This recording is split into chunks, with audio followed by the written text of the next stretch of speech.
ಹೆಚ್ಚುತ್ತಾ ಇಲ್ಲ, ಆದ್ರೆ ತಾಯಿಗಿಂತ ಹೆಚ್ಚು ಸುಮನ್ಗೆ ನಾನು ಯಾವತ್ತಿಗೂ ಚಿರುಗಣೆ. ಯಾಕಂದ್ರೆ ಇಲ್ಲಿಗೆ ಬಂದು ನಮ್ಮ ಸ್ವಾಮಿ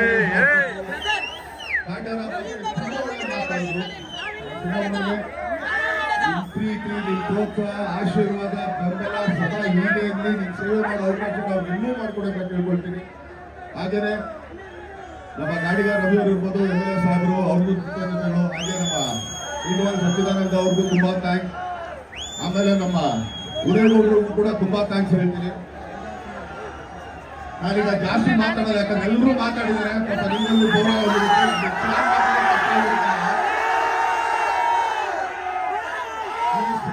ಪ್ರತಿ ಒಬ್ಬರು ಒಬ್ಬ ಟೆಕ್ನಿಷಿಯನ್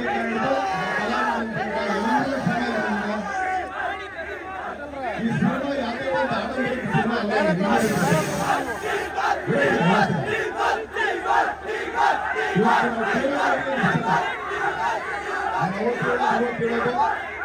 ಈ ಹಸಿರು ಸಾರು ಎಷ್ಟು ಪವರ್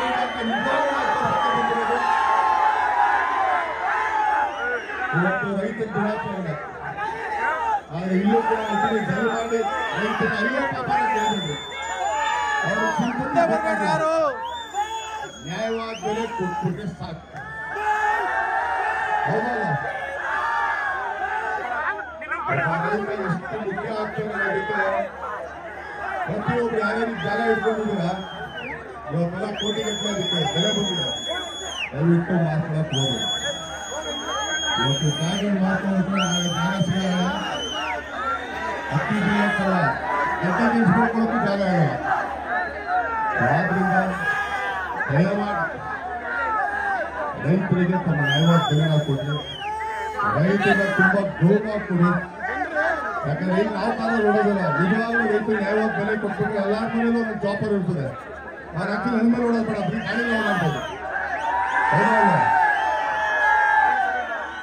ಇವತ್ತು ಈ ಸಿನಿಮಾ ಬಂದು ನೀವೆಲ್ಲ ಸಪೋರ್ಟ್ ಕೊಟ್ಟಿದ್ದೀರಾ. ಆಯ್ತು, ಇವತ್ತು ಸಿನಿಮಾ ಆಗೋಯ್ತು. ನಮಗೂ ವಯಸ್ಸು ಆಗ್ತಾ ಇದೆ.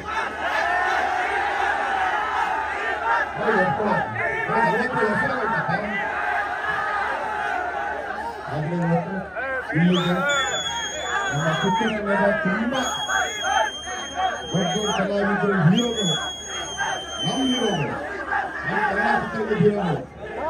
ಅದು ನಮ್ಮ ಟೈಗರ್ ಆಗ್ಬೋದು, ಸೂರ್ಯ ಆಗ್ಬೋದು, ಚಿಕ್ಕಣ್ಣ ಆಗ್ಬೋದು, ರಾಯರ್ ಆಗ್ಬೋದು, ಕಣವೀರ್ ಆಗ್ಬೋದು, ಪ್ರತಿಯೊಬ್ಬರು ಇಲ್ಲಿ ಬಂದು ಹೆಸರುಕ್ಕೆ ಆಲಿಸಿದ್ದಕ್ಕೆ ಅವ್ರ ಚಿರುಮಣಿ ಅಂತ ಹೇಳ್ತೀವಿ. ಹಾಗೆ ಎಲ್ಲ ಹೀರೋಗಳು ತುಂಬಾ ಚೆನ್ನಾಗಿ ಕೆಲಸ ಮಾಡಿದ್ರು. ಇಷ್ಟೋ